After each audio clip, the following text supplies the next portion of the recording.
Is Japan expensive? Yes. Is Japan worth it? Also yes. Those two things are both completely true at the same time, and understanding how they coexist is the whole point of this video. Before we get into the 7 days, the number 7 nights in Japan for 2 people, not cutting corners but not being reckless either, costs somewhere between $2,500 and $3,500 on the ground. I know that sounds like a lot. Stay with me, because what that money buys in Japan is genuinely unlike what the same money buys anywhere else on Earth. And by the end of this, I think you'll understand why people come back from Japan and immediately start figuring out when they can go again. Subscribe before we get into it. The first thing that happens when you land in Japan is that you buy a train ticket and it's perfectly priced, and the train arrives at exactly the time it said it would. That sounds like a small thing. After 14 hours on a plane, it feels significant. You may reach in mid-afternoon, take the Narita Express to Shinjuku, $30 for 2, checked into a business hotel that can be the size of your wardrobe, and somehow still perfectly considered in the way everything in Japan is, $95 a night. That sounds steep until you look at the quality, the location, and the fact that it includes a breakfast that costs more effort than most full meals elsewhere. The first night in Tokyo, and I tell every couple this, don't plan anything, just walk. Shinjuku at night, with the Izakaya smoke coming out of alley restaurants and the light changing every 10 seconds, and the quiet of people being extremely busy in different directions. Walk through it for 2 hours and let it recalibrate you. The ramen we ate at 11 p.m. cost $13 each. It was one of the best meals of the trip. Day 2 is when Tokyo starts making sense. Walk to Tsukiji Outer Market before most of the tourist groups arrived. The outer market is free to walk through, and if you eat breakfast there, fresh tamagoyaki, a skewer of grilled scallops, tuna sashimi on rice, you're spending $8 to $12 each and eating something you will genuinely think about months later. Meiji Shrine is free. The forested path that leads to it, the morning quiet. The enormous Torii Gate, free. Harajuku and the chaos of Takashita Street, free. Shibuya crossing from the window of a cafe on the 2nd floor, $4 for a coffee. The expensive things in Tokyo are mostly optional. The things that make Tokyo extraordinary are mostly not. TeamLab Borderless if you go, the digital art installation, is $30 per person and worth every cent of it. Day 3 is the Shinkansen to Kyoto, and I want to talk about this specifically because the JR Pass decision is the one that trips most first-time Japan visitors up. A 7-day JR Pass costs roughly $350 per person right now, $700 for the 2 of you. That sounds enormous until you price the Shinkansen individually. Tokyo to Kyoto return is $260 per person. Add 2 or 3 day trips, and the pass pays for itself easily. Buy it before you leave home. You cannot buy the standard JR Pass inside Japan anymore. The journey itself is 2 hours and 40 minutes. Mount Fuji appears on the right side of the train if you're traveling south, about 40 minutes out of Tokyo, and it is exactly as affecting as everyone tells you it will be. I want to be specific about Day 4 because it contains the single best piece of travel advice I can give you for Japan.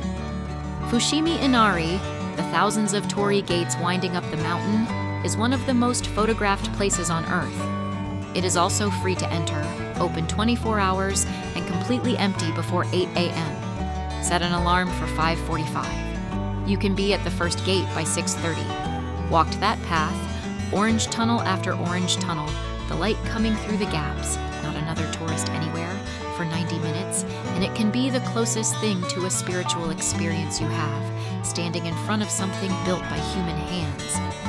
By the time you came back and see groups with selfie sticks and tour group flags, and people photographing each other photographing the gates, both versions of Fushimi Inari exist. One of them requires an early alarm. Get the early alarm. The rest of the day, visit Nishiki Market, the narrow covered food market called Kyoto's Kitchen, free to walk, $2 to $4 for every incredible thing you eat there. Gion in the evening, the wooden Machiya townhouse is lit amber, possibly a geisha on her way to an appointment if the timing is right. Free. Dinner at a local izakaya. $25 to $35 per person with sake. Day 5 contains the most expensive thing in this itinerary, and the reason I think it's essential. Book one night in a Ryokan, a traditional Japanese guest house in Arashiyama. It cost $380 for the two of you, including dinner and breakfast. That's the most expensive single night of the trip by a significant margin, and I would book it again without a second's hesitation. Because a ryokan is not accommodation. It's an experience that is so specifically Japanese. The tatami floors, the futon laid out for you while you're in the onsen, the multi-course kaiseki dinner brought to your room, the garden you look at while you eat, that it has no equivalent anywhere else in the world.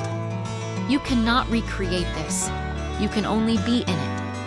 The morning in Arashiyama before that, the bamboo grove at 6:30 a.m., the stalks so tall they block the sky, the sound of wind through them, is free, takes 20 minutes, and is the most visually distinctive thing in this entire itinerary. After 7 a.m., it fills up. You know the pattern by now. Day 6 is the one that makes couples laugh, because Nara is the day you spend an hour feeding deer, and neither of you can explain afterwards why that was so good. Nara is 45 minutes from Kyoto on a covered JR pass train. Nara Park is free. The deer are everywhere, and they've learned to bow for crackers, a $1.50 packet from vendors at the gate. Todai-ji, the enormous wooden hall containing the largest bronze Buddha in Japan, costs $6 to enter and contains something so disproportionately large inside a building that it takes a moment to process. Go to Osaka in the late afternoon. Dotonbori at night, the neon, the canal, the Glico Running Man sign, is the other side of Japan from Kyoto's quiet. Takoyaki from a street stall, $4. A bowl of Osaka-style ramen, $12. Return to Kyoto by midnight on the JR Pass. You may spend $35 each on an entire day out. Day 7 is back to Tokyo for the flight home, and use the morning the way you should always use the last morning of a Japan trip, slowly and with a convenience store. The thing about Japanese convenience stores, Lawson, 7-Eleven, Family Mart, is that they represent a version of Japan in miniature. Everything in them is considered. The onigiri at $1.50. The canned coffee that's been sitting in a heated cabinet at the exact right temperature. The egg salad sandwich that is objectively better than most restaurant sandwiches anywhere in the world. 7 days in Japan, and the last $4 you spend in the country is at a konbini at 7 a.m., and it's still a genuinely good experience. That tells you something about the place. Total for the two of you on the ground, 7 days, $2,780. Per person, $1,390. Flights from London added $900 each. Total per person all in, $2,290. Is that expensive? Yes. But not a single moment in those 7 days where we felt like it wasn't worth it. Japan is expensive in the way that the best things are expensive.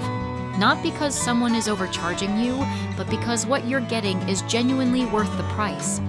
The Shinkansen is worth the JR Pass. The Ryokan is worth the $380. The kaiseki dinner is worth the $80 per person.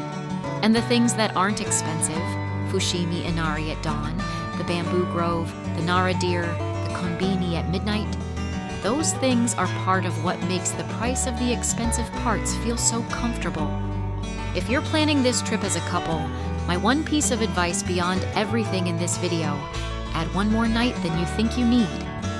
Japan always needs one more night. Drop in the comments.